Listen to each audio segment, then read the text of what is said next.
तीर्थंकर जितने भी होते हैं वो सारे सारे अपढ़ होते हैं। आप लोग पढ़े लिखे हो और तीर्थंकर अपढ़ होते, यानी उनकी पढ़ाई कहीं भी नहीं होती और आगे भी ऐसा ही रिकॉर्ड रहेगा।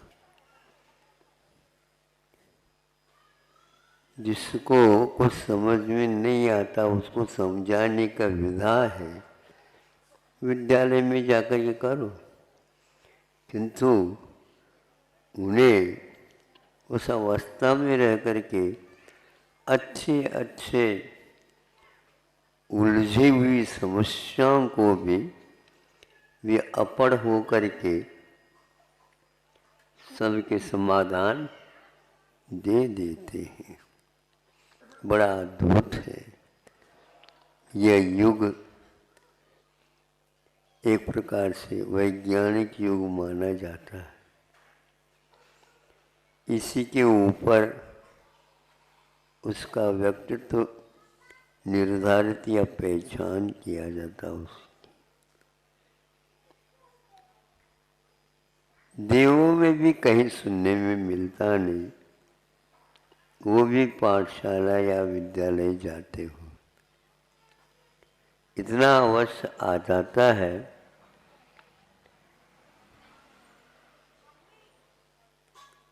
वो गुरु कहलाते हैं। वो स्वर्ग में बृहस्पति ये वार के ऊपर गुरु कहलाते हैं, लेकिन कहीं विद्यालय की स्थापना उन्होंने वहाँ पर नहीं की। इतना अवश्य है उनका विशेष क्षोभम होता होगा, इसलिए उनको बृहस्पति कह करके पुकारते हैं। और कहीं कहीं पर कवि लोग काव्यों में बृहस्पति का नाम याद करते हैं, जहाँ पर उनके लिए भी हे भगवान आपकी गुणानुवाद करने में अक्षमता हो गई, यानी वह बृहस्पति भी यदि चाहे भगवान के गुणगान पूर्ण नहीं कर सकता। ऐसा आपका व्यक्तित्व है, फिर भी आप पढ़े लिखे नहीं रहे। हाँ,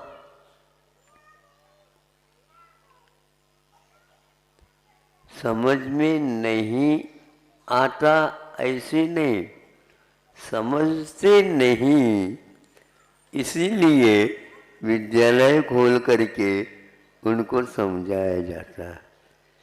और समझाने के उपरांत में जिसको समझ में नहीं आती है तो हम तुम जैसे में उनका समावेश हो जाता है। आप अपने आप को पढ़े लिखे मत समझो। एक हाइकू बहुत दिन पहले लिखा था, उसमें से कुछ इसमें हम तथ्य समझ सकते हैं। किसी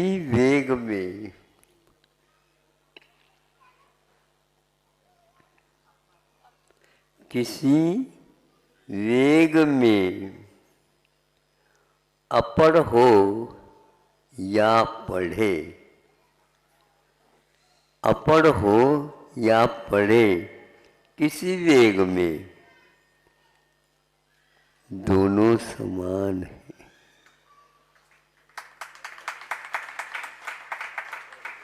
अपढ़ को भी उसी श्रेणी में हम रख सकते हैं और उसी श्रेणी में और देखते रहते हैं।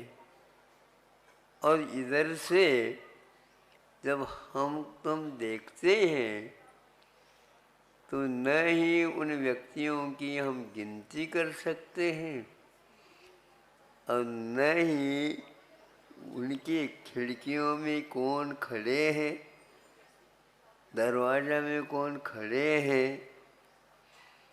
और रेल के, सुन रहे हो आप, रेल के डिब्बे कितने हैं उनकी गिनती भी नहीं कर सकते,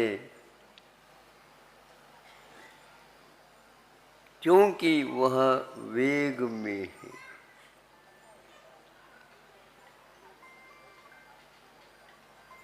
तो आज का युग, आज के बच्चे, आज संतान, पढ़े लिखे कुछ भी हो,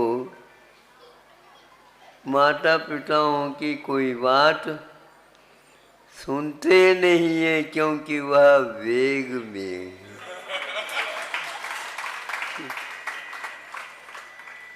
बहुत वेग में।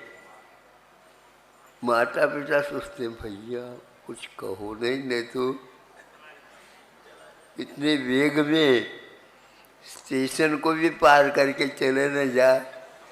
कई गाड़ियाँ कुछ स्टेशन पर रुकती हैं और कुछ गाड़ियाँ वेग होने के कारण और वहाँ से पहले से प्रबंध कर लेती, सिग्नल क्या बोलते हैं, वो डाल दिया जाता है, तो उसको रुकने की कोई आवश्यकता। ये वेग की बात मैंने आपके सामने रखी। उद्वेग, आवेग, वेग अब आ जाता है इससे विपरीत, वह अपड़ है, और जिसके पास संवेग है, जिसके पास निर्वेग है, और वह उस संवेग के माध्यम से, निर्वेग के माध्यम से दूसरे को शांत कर सकता है, किंतु उद्वेग के माध्यम से शांत को भी अशांत किया जाता है। आप कौन सा कार्य कर रहे हो बताओ? ध्यान रखो, ज़्यादा करोगे हमारा माथा तप जाएगा।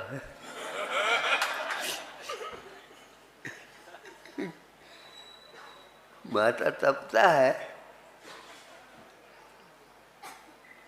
और जो संवेग के माध्यम से तपने के बाद भी उसको बहुत जल्दी शांत करने की क्षमता, बड़ी बड़ी सभा को भी एक व्यक्ति संवेग वाला शांत बिठा सकता है। जहाँ पर समूह शरण में सिंह भी बैठा है, गैया भी बैठी है। गैया की ओर सिंह देख करके खाने का भाव नहीं करता है, तो गाय भी देखती है सिंह को, और दोनों हम समान हैं, समान हैं। एक राजा और एक राजा की प्रजा दोनों एक हो जाते हैं, उसका नाम समूह शरण है।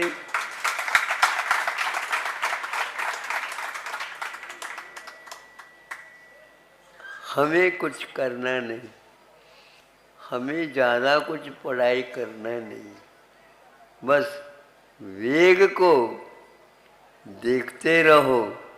ड्राइविंग करने वाला चालक गाड़ी को चलाता है, स्वयं तो बैठा है, चला कहाँ रहा है? बिल्कुल गाड़ी चल नहीं रही है, भाग रही है, लेकिन इसके हाथ में संवेग, आवेग का अभाव होने के कारण सारे के सारे हजारों यात्री विश्वास के साथ बैठी है। इतने वेग में कोई भी एक्सीडेंट हो जाए तो वो कैसे जाए? वह जागृत है। हमें जागृति की आवश्यकता है। हमें जागृति की आवश्यकता है और पढ़ लिख करके हमें बैठने की हमें आवश्यकता नहीं। हमें तो शांत होने की आवश्यकता है। इसलिए जगत काय स्वभाव व संवेग वैराग्यार्थ, तो वह ज्ञान हमारे पास है, स्वभाव के रूप में है, किंतु उसमें नई वैराग्य फूट रहा है। विद्यालयों से आप आवेग, उद्वेग आदि आदि उसकी क्षमताओं जान सकते हो, किंतु आत्मा का स्वभाव क्या है इसके बारे में एक सेकंड भी खर्च नहीं करते आप लोग। और हमारे पास आकर के कहते हैं महाराज शांति दे दो, तो शांत बैठ जाओ तो शांति मिल जाएगी।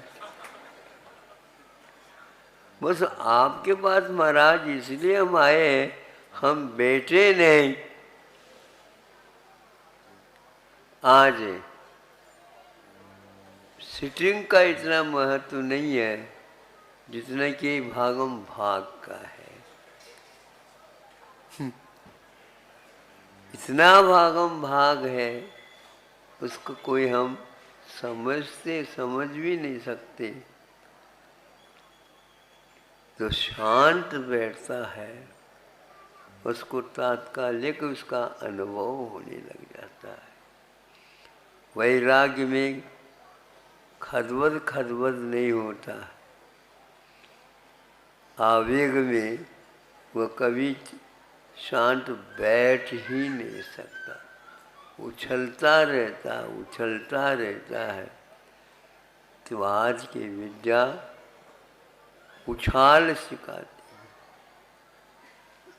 उछाल तो होना तो चाहिए, लेकिन एक पढ़ा लिखा होकर के उद्वेग में पड़ जाता है और अपढ़ है और वह संवेग की ओर आ जाता है। वह मिथ्या को घना बनाता जा रहा है और यह सम्यक दर्शन को और घना आस्था को और मजबूत बनाता चला जाता है। इसलिए ऐसे विद्यालयों की ओर तीर्थंकर और उनकी संतान आदि नहीं जाती है। यदि जाती भी है तो क्षत्रियता का कुछ पाठ उन्हें दिया जाता है। यही एकमात्र जो व्यक्ति अशांत होकर के दुशांत को भी अशांत बना रहा है, उसके लिए क्षत्रियता काम करती है। तलवार इसलिए रखी है ताकि तुम्हारे उछल कूद शांत हो जाए। कैसे हो?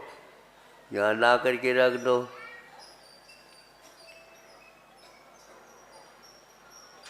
आज छुप छुप करके छापा डाला जाता। पता नहीं छापा क्या मानो? रेड है, अच्छा रेड हो गया, वो वाइट नहीं है। आप उसको रेड रखा है इसलिए निकाल दो, रख दो। और पहले क्या करते थे? पहले से ही नियम दिलवा देते थे। तो ये वो क्या कहता, व्यापारी व्यापार करके आ जाता है, लेकिन मौलिक जो कोई भी वस्तु है उनको वह अपने पास न रख करके राजकोष में ही वह जाए राजा के सामने भेंट के दे देते। बरसों व्यापार करके आते हैं, जहाज भर भर करके लिए आते हैं, किंतु ये सब भगवान राजा को भी भगवान प्रभु दीनानाथ ये कह करके ये सब आपका है, तो वो चुन करके राजकोष में पहुंचा देता। राजा हीरा मोती माणिक इत्यादि को पहन तो लेता है, लेकिन पहनाव के अलग है, और राजकोष में जो रखा जाता है वहाँ पर ताला लगा दिया जाता है, लेकिन चाबी कभी भी नहीं रखता। कौन? राजा। क्योंकि उसके पास तो तलवार और ढाल रहता है, पढ़ा लिखा नहीं रहता, इसलिए अपने आप ही राजा का काम हो जाता है। उनको कहीं न्यायालय में जाने की आवश्यकता नहीं है, उनको स्वयं न्यायाधीश पद मिला है, और वह क्षत्रियता को कभी नहीं छोड़ता। पर बनिया लोग क्षत्रियता का रहस्य नहीं समझते। सुन रहे हो? हाँ, आप तो केवल तोलना जानते हैं, और तोल में भी यदि मान लो और कमाई ज़्यादा करना है, डंडी मारना चाहिए।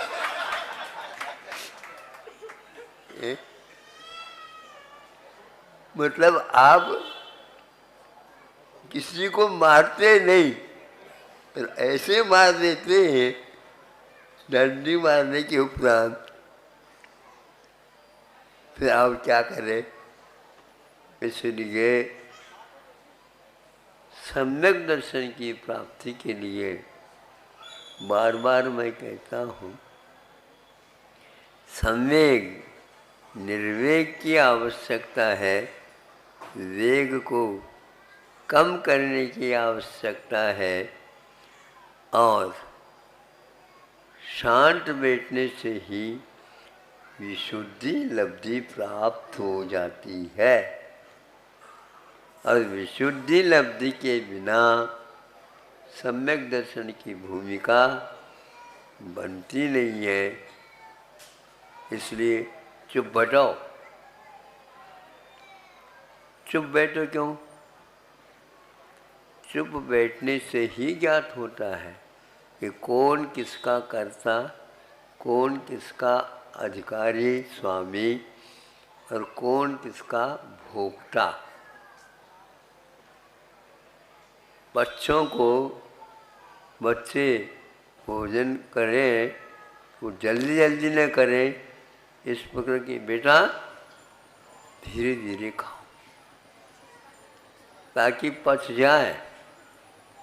हाँ, दांतों का काम यदि आंतों को दोगे तो दांत बहुत जल्दी गिर जाएंगे, और आंत के ऊपर ज़्यादा जोर पड़ेगा।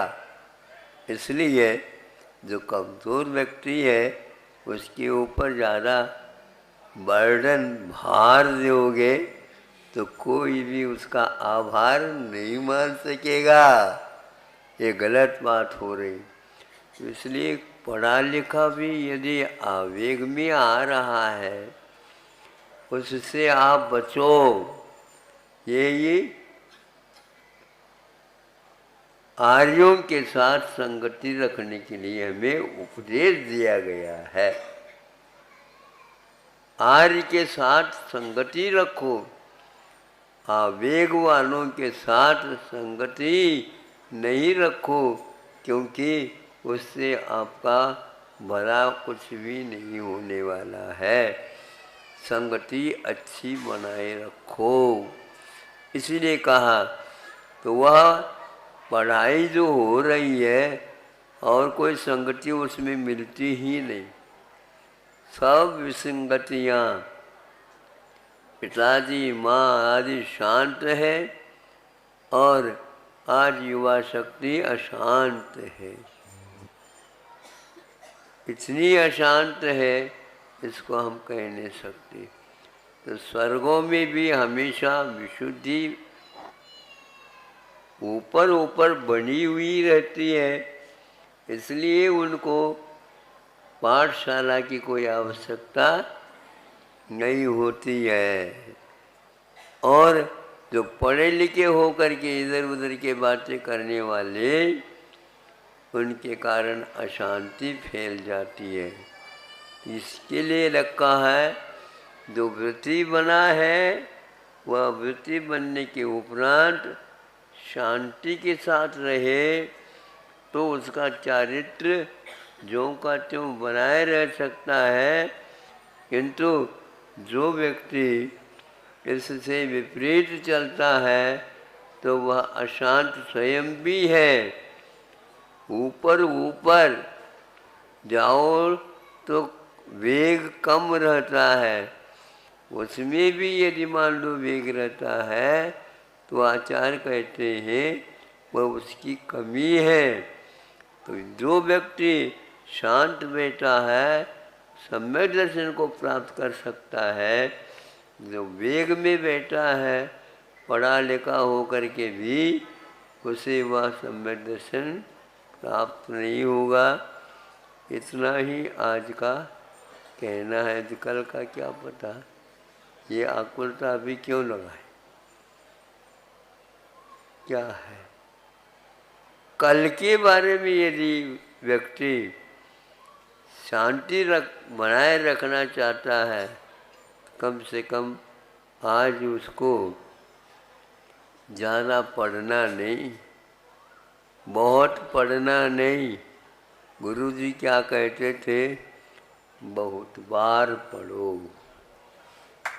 बहुत पढ़ना नहीं, बहुत बार पढ़ो। इसका अर्थ मैं ये समझता हूँ, द्वादशांग बहुत बार है, किंतु द्वादशांग को बहुत बार पढ़ो तो नमोकार मंत्र भी पर्याप्त है। इसलिए आप लोग वेग, उद्वेग, आवेग से बचियो, संवेग और निर्वेग के साथ अपना जीवन यापन करो। अहिंसा परमो धर्मः।